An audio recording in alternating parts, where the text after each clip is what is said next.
नमस्कार जोहार दोस्तों, मैं सुप्रिया स्वागत करती हूँ आप सभी का जेएसएससी जेपीएससी फॉलोअप में।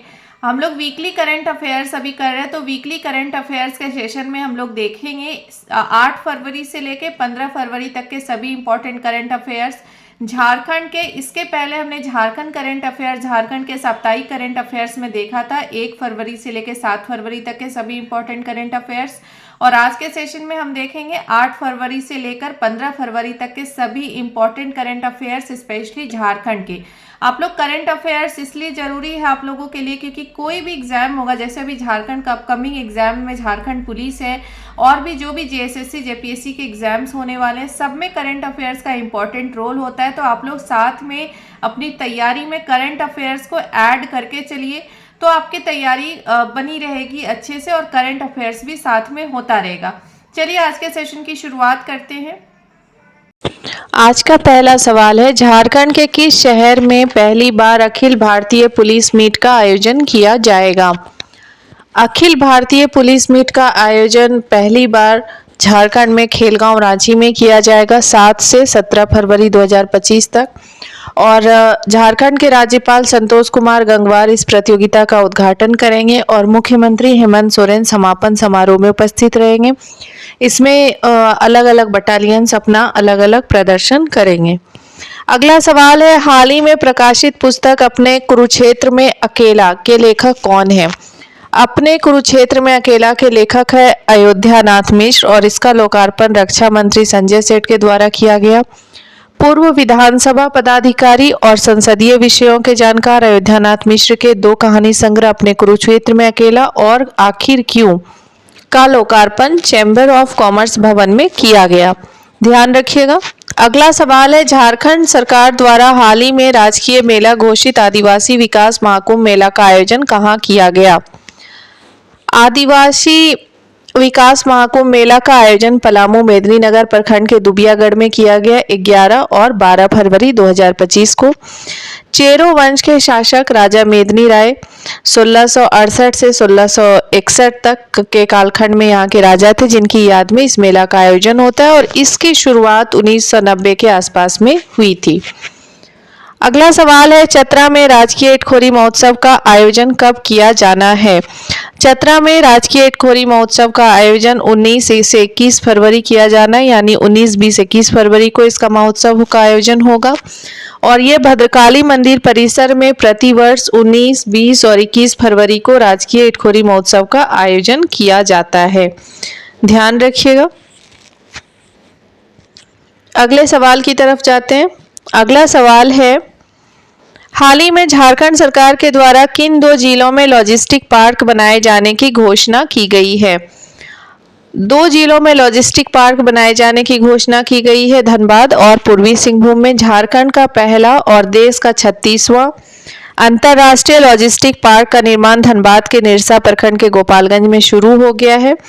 करीब 90.63 करोड़ की लागत से बनने वाले लॉजिस्टिक पार्क में स्वदेशी के साथ साथ विभिन्न देशों से आयात होने वाली सामग्रियों को स्टॉक कर रखने की सुविधा होगी।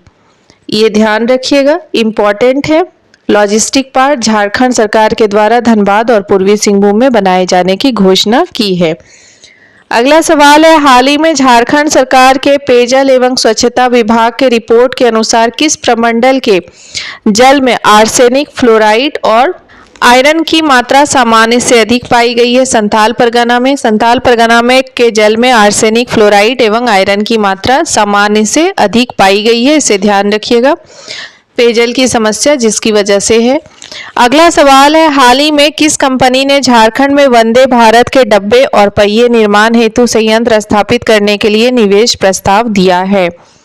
वंदे भारत के डब्बे और पहिए के निर्माण के लिए वोल्टॉक्स रेल प्राइवेट लिमिटेड ने झारखंड के चकुलिया में 3,967.84 करोड़ रुपए के निवेश का प्रस्ताव सरकार को दिया है और देश की सबसे अत्याधुनिक और सुविधा संपन्न ट्रेन वंदे भारत एक्सप्रेस के डब्बे झारखंड में बनने लगेंगे और रेल के चक्के का भी निर्माण यहाँ पे ही किया जाएगा। अगला सवाल है, हाल ही में चर्चा में रहा पलाश ब्रांड की शुरुआत कब की गई थी? पलाश ब्रांड की शुरुआत 28 सितंबर 2020 को की गई थी और ये जो पलाश ब्रांड है इसका बेसिकली रणनीति होता है कि जो ग्रामीण झारखंड के ग्रामीण और आदिवासी महिला उद्यमी हैं, जो छोटे कारीगर हैं, उनके उत्पादों को ब्रांडिंग और मार्केटिंग झारखंड में पलाश ब्रांडिंग के माध्यम से ग्रामीण और आदिवासी महिला उद्यमियों को सशक्त बनाना है। पलाश ब्रांडिंग रणनीति के तहत 6.75 लाख से अधिक ग्रामीण और आदिवासी महिला कृषि उद्यमियों और कारीगरों को शामिल किया गया है। ध्यान रखिएगा, इम्पोर्टेंट है। अगला सवाल है, हाल ही में सेफ इंटरनेट डे को लेकर एक दिवसीय कार्यशाला कहाँ आयोजित किया गया था? सेफ इंटरनेट डे को लेकर के रांची जैप आईटी सभागार में एक दिवसीय कार्यशाला का आयोजन किया गया। इसके तहत साइबर फ्रॉड से बचने के लिए सुरक्षित तरीके से पैसे का ट्रांजैक्शन करें, सार्वजनिक स्थानों पर मोबाइल चार्जिंग, सार्वजनिक वाईफाई का इस्तेमाल करने से बचें, बिना जाने समझे अनजान लोगों के साथ रकम की लेन देन नहीं करें, अनजान नंबर से आने वाले व्हाट्सएप कॉल एवं व्हाट्सएप वीडियो कॉल और इंटरनेशनल कॉल को रिसीव करने से बचें, स्वयं जागरूक बने एवं अपने परिवार को भी जागरूक करें। साइबर फ्रॉड होने से 1930 यानी 1930 नंबर पर कॉल करके और राष्ट्रीय साइबर अपराध रिपोर्टिंग पोर्टल पर शीघ्र शिकायत दर्ज करें एवं इसे ब्लॉक कराएं। ये सारे इंस्ट्रक्शन सेफ इंटरनेट डे पे दिया गया। ध्यान रखिएगा, इम्पोर्टेंट है। अगला सवाल है, झारखंड के किस संस्था द्वारा सिरेमिक नामक पेंट तैयार किया गया है जो सीधे जंग लगी स्टील की सतह पर लगाया जा सकता है? राष्ट्रीय धातुकर्म प्रयोगशाला जमशेदपुर नेशनल मेट्रोलॉजिकल लेबोरेटरी में बनाया गया है। इसे सीधे जंग लगी स्टील की सतह पर लगाया जा सकता है। ध्यान रखिएगा, सिरेमिक नामक पेंट तैयार किया है। अगला सवाल है, नीति आयोग के आकांक्षी जिला कार्यक्रम के तहत कृषि एवं जल संसाधन के क्षेत्र में बेहतर प्रदर्शन करने के लिए किस जिले को पुरस्कार दिया गया है?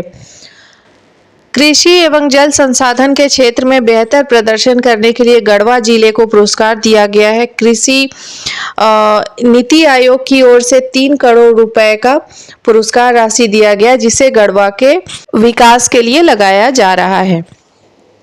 अगला सवाल है, झारखंड में नन्हा सा दिल पहल के तहत राज्य के करीब कितने बच्चों की जांच की जाएगी?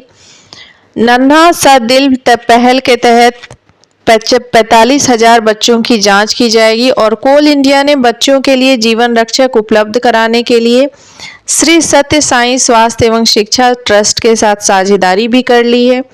CCL झारखंड में 45,000 बच्चों की जांच करेगा, जिसमें CHD से पीड़ित 500 बच्चों की सर्जरी करने की योजना है। NCL 17,250 बच्चों के लिए 345 जमीनी स्तर पर जांच शिविर आयोजित करेगा और उपचार की आवश्यकता वाले बच्चों को इको विश्लेषण और आगे की देखभाल के लिए NCL बिना अस्पताल में एक समर्पित डायग्नोस्टिक सेंटर में रेफर करेगा। इसे ध्यान रखिएगा, इम्पॉर्टेंट है। झारखंड में एक नया पहल शुरू किया गया है, नन्हा सा दिल, और ये CCL के तहत किया गया है कोल इंडिया के तरफ से, जिसमें 45,000 बच्चों की जांच की जानी है। अगला सवाल है, Jharkhand research and innovation policy 2025 पर चर्चा के लिए राज्य स्तरीय परामर्श कार्यशाला का आयोजन कब किया जाना है? Jharkhand research and innovation policy 2025 पर चर्चा के लिए राज्य स्तरीय परामर्श कार्यशाला का आयोजन 18 फरवरी 2025 को एनेक्सी बिल्डिंग प्रोजेक्ट भवन धुर्वा रांची में किया जाना है। इस नीति के तहत राज्य में उच्च शिक्षा प्राप्त कर रहे छात्रों को अनुसंधान और नवाचार से जोड़ने के लिए विशेष सुविधाएं और संसाधन उपलब्ध कराए जाएंगे। इम्पोर्टेंट है, ध्यान रखिएगा। अगला सवाल है, 38वें नेशनल गेम्स में झारखंड के खिलाड़ियों ने कितने पदक अपने नाम किए? 38वें नेशनल गेम्स में झारखंड के खिलाड़ियों ने कुल 25 पदक अपने नाम किए, जिसमें 7 गोल्ड हैं, 6 सिल्वर और 12 ब्रोंज के मेडल हैं। लॉन बॉल में 5 स्वर्ण, 2 रजत और 2 कांस्य पदक जीते गए। तीरंदाजी में 2 स्वर्ण, 2 रजत और 2 कांस्य पदक जीते गए हैं। मॉडर्न पेंटाथलन की बात करें तो इसमें 1 रजत और 3 कांस्य पदक जीते गए हैं। वुशु में 1 रजत, 2 कांस्य पदक और तैराकी में 2 कांस्य, और महिला हॉकी टीम ने कांस्य पदक जीता है। इसे ध्यान रखिएगा। 38वें नेशनल गेम्स में झारखंड ने कुल 25 पदक अपने नाम किए हैं, 7 गोल्ड, 6 सिल्वर और 12 ब्रोंज। अगला सवाल और आज के सेशन का आखिरी सवाल है, कोल इंडिया और डीवीसी के द्वारा कहां पर 800 मेगावाट के 2 पावर प्लांट को स्थापित किया जाना है।